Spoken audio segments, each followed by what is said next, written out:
शांति। 19 नवंबर 2021 साकार मुरली। मीठे बच्चे, सर्विस के साथ साथ याद की यात्रा को भी कायम रखना है। इस रूहानी यात्रा में कभी ठंडे नहीं होना। प्रश्न, बच्चों की दिल अगर रूहानी सर्विस में नहीं लगती तो उसका कारण क्या है? उत्तर, अगर रूहानी सर्विस में दिल ना लगे तो जरूर देह अभिमान की गिरफ्तारी है। चलते चलते देह अभिमान के कारण जब आपस में रूठ पड़ते हैं तो सर्विस ही छोड़ देते हैं। एक दो की शक्ल देखते ही सर्विस के ख्यालात उड़ जाते हैं। इसलिए बाबा कहते, इस गृहचारी से संभाल करो। गीत, हमारे तीरथ न्यारे हैं। ओम शांति। इस गीत की लाइन ने बच्चों को खबरदार कर दिया। क्या कहा? बुद्धि में याद रखना है कि हम तीर्थ यात्रा पर हैं और हमारी ये यात्रा सबसे न्यारी है। इस यात्रा को भूलो मत। यात्रा पर ही सारा मदार है। और तो जिस्मानी यात्राओं पर जाकर फिर लौट आते हैं और जन्म जन्मांतर यात्रा करते ही आते हैं। हमारे तीर्थ वह नहीं है अमरनाथ में जाकर फिर मृत्यु लोक में चले आना। तुम्हारी वह यात्रा नहीं है और सब मनुष्यों की वह यात्राएं हैं। तीर्थ पर जाकर चक्र लगाकर फिर आए पतित बन जाते हैं। किस्म किस्म की यात्राएं हैं ना। देवी के मंदिर भी अथाह हैं। भिखारियों के साथ कितनी यात्रा पर जाते हैं। तुम बच्चों ने तो प्रण किया हुआ है निर्विकारी रहने का। तुम निर्विकारियों की ये यात्रा है। निर्विकारी बाप जो एवर प्योर है उनको याद करना है। पानी के सागर को विकारी बा निर्विकारी नहीं कहेंगे और न उनसे निकली हुई गंगा ही निर्विकारी बनाएंगी। मनुष्य मात्र इतने तो पतित बन पड़ते हैं, कुछ भी समझते ही नहीं। वह जिस्मानी यात्राएं हैं, अल्पकाल क्षण भंगुर की यात्राएं। यह यात्रा बड़ी है। तुम बच्चों को उठते बैठते यात्रा का ख्याल रखना है। यात्रा पर जाते हैं तो धंधा दोरी गृहस्थ व्यवहार आदि सब भूलना होता है। अमरनाथ की जय बस ऐसे कहते जाते हैं। मास 2 मास तीर्थ यात्रा कर फिर आकर गंध में पड़ते हैं। फिर जाते हैं गंगा स्नान करने। उनको ये पता ही नहीं है कि हम रोज पतित होते हैं। गंगा जमुना पर रहने वाले भी रोज पतित होते हैं। रोज गंगा पर जाकर स्नान करते हैं। एक तो नियम होता है, दूसरे फिर बड़े दिनों पर जाते हैं। समझते हैं कि गंगा पतित पावनी है। ऐसे तो नहीं, खास उस एक दिन पर गंगा पावन बनाने वाली बनती है, फिर नहीं रहती। जिस दिन मेला लगता है उस दिन वह पतित पावनी बन जाती है। नहीं, वह तो है ही। रोज भी जाते हैं स्नान करने। मेले पर भी खास दिन जाते हैं। अर्थ नहीं, गंगा जमुना चीज तो वही है, उसमें मुर्दे भी डाल देते हैं। अभी तुम बच्चों को रूहानी यात्रा पर रहना है। बस अब हम जाते हैं घर। इसमें गंगा स्नान करने बा शास्त्र पढ़ने की कोई बात ही नहीं। बाप आते भी एक ही बार हैं। सारी दुनिया भी पतित से पावन एक ही बार बनती है, यह भी जानते हैं। सतयुग है नई दुनिया, कलयुग है पुरानी दुनिया। बाप को आना है जरूर। नई दुनिया की स्थापना और पुरानी दुनिया का विनाश करने। यह उनका ही काम है, परंतु माया ने ऐसा तमो प्रधान बुद्धि बना दिया है जो कुछ भी समझते नहीं।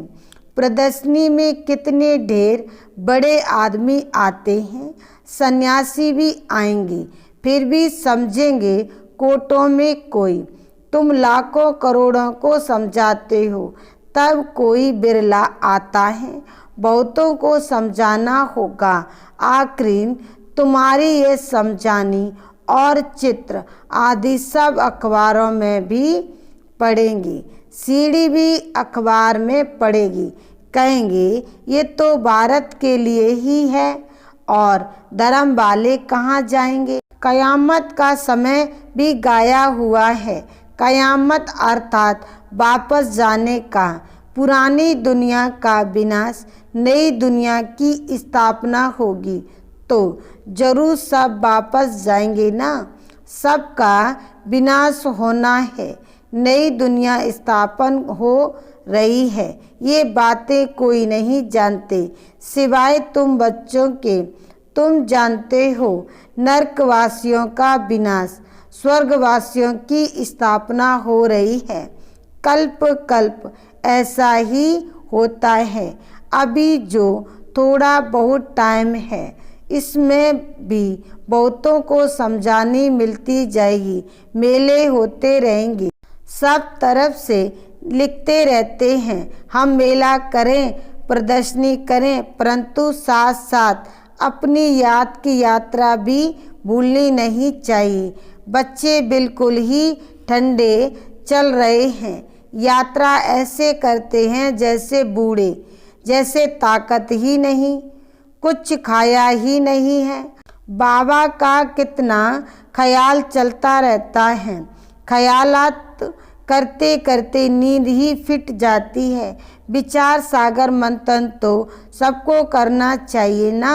बच्चे जानते हैं हमको बेयत का बाप पढ़ाते हैं, तो बच्चों को कितना अपार खुशी होनी चाहिए।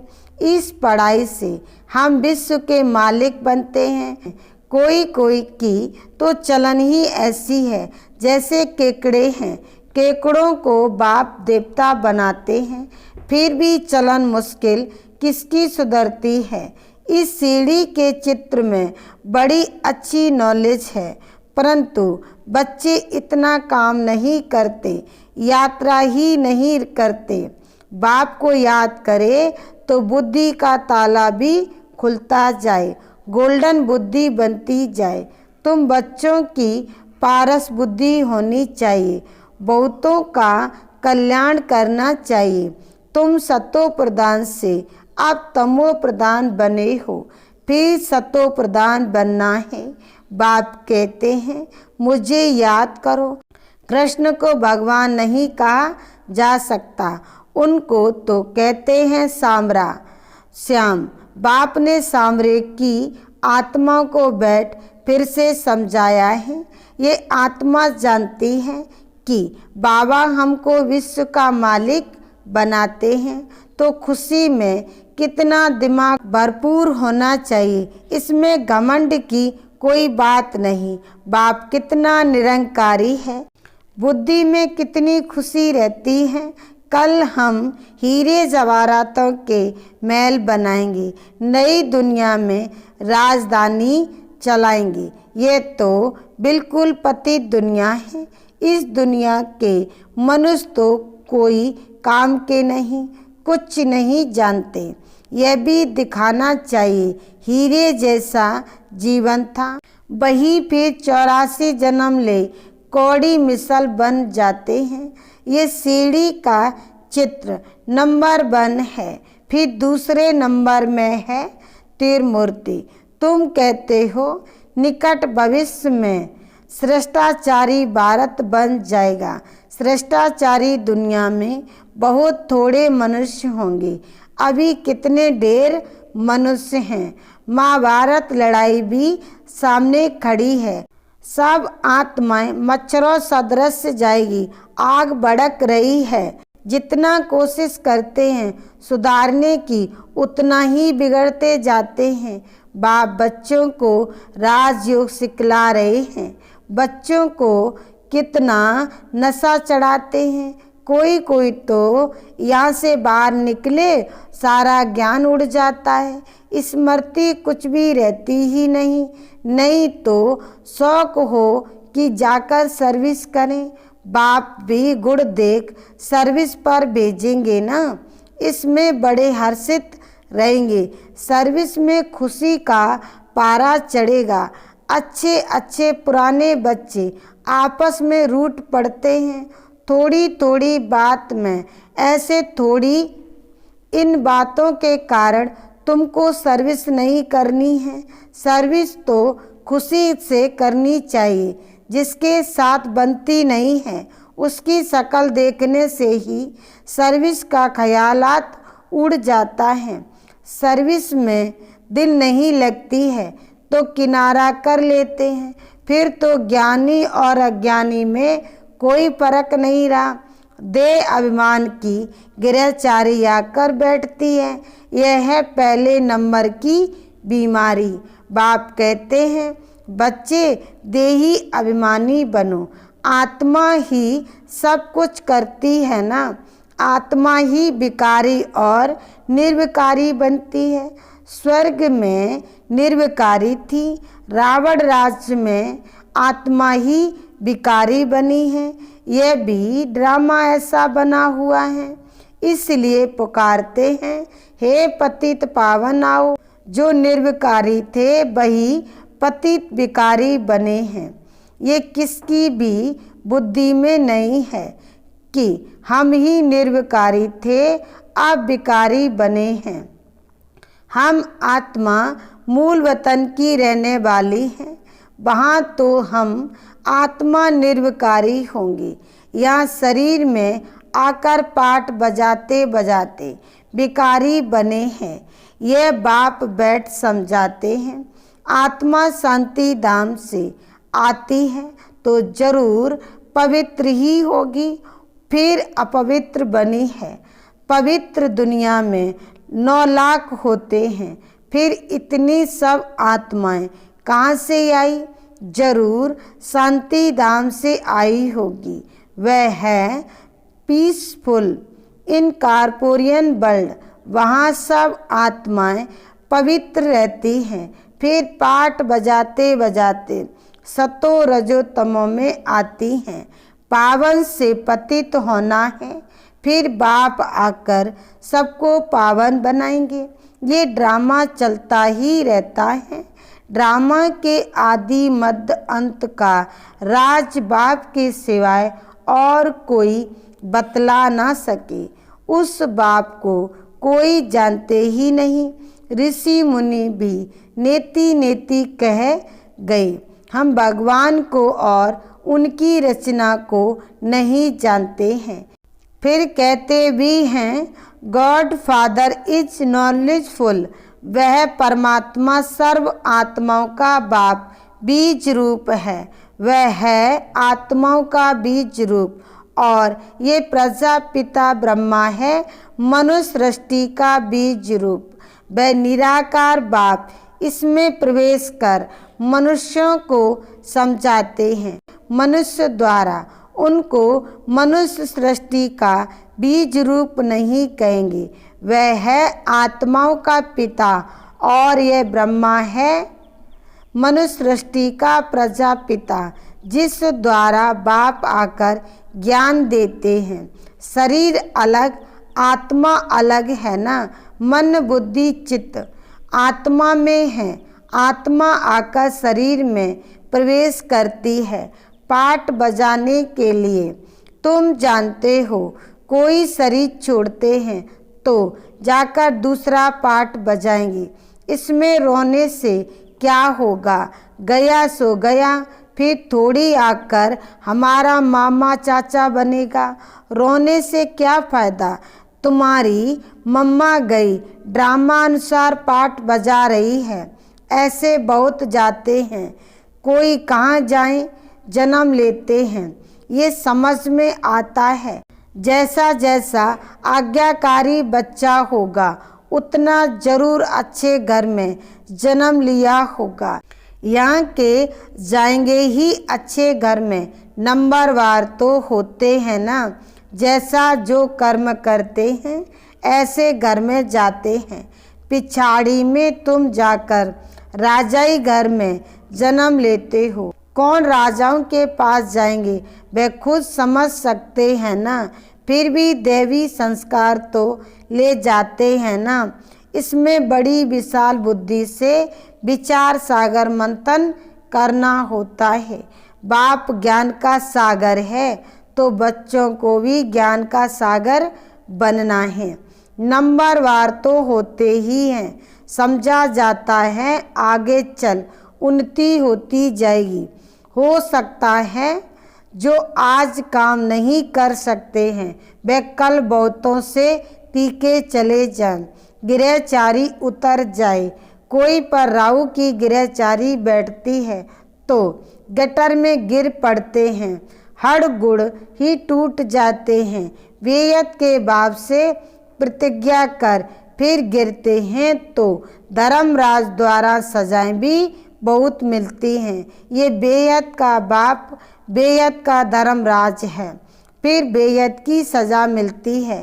कोई बात में आनाकानी करेंगे या उल्टा काम करेंगे तो सजा जरूर खाएंगे। समझते नहीं कि हम भगवान की अवज्ञा करते हैं। इतनी सब बातें बाप समझाते रहते हैं।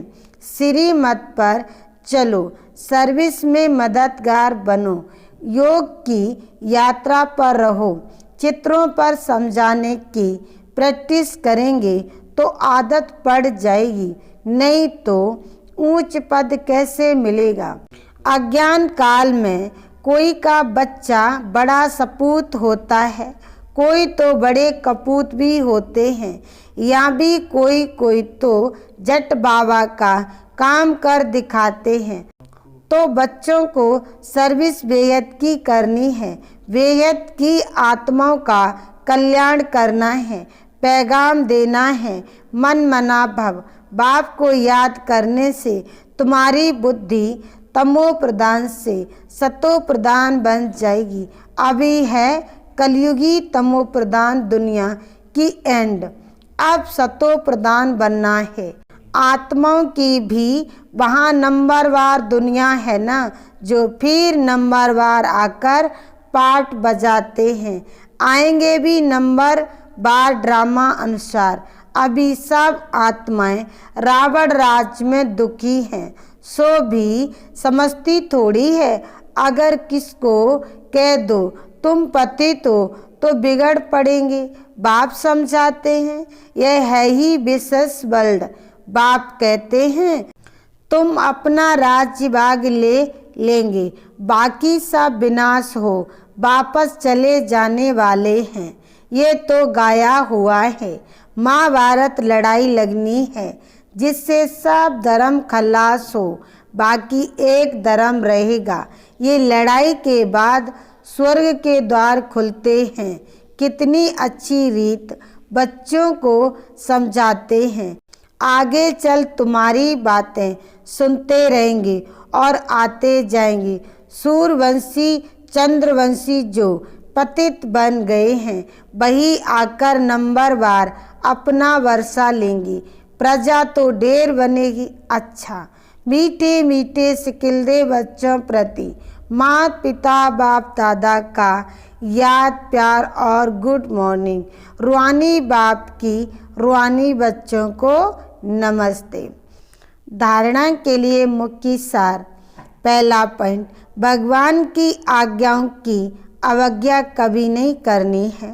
बेहद सेवा में सपूत बच्चा बन मददगार बनना है। दूसरा पॉइंट, ज्ञान धन की गुप्त खुशी से बुद्धि को भरपूर रखना है। आपस में कभी भी रूठना नहीं है।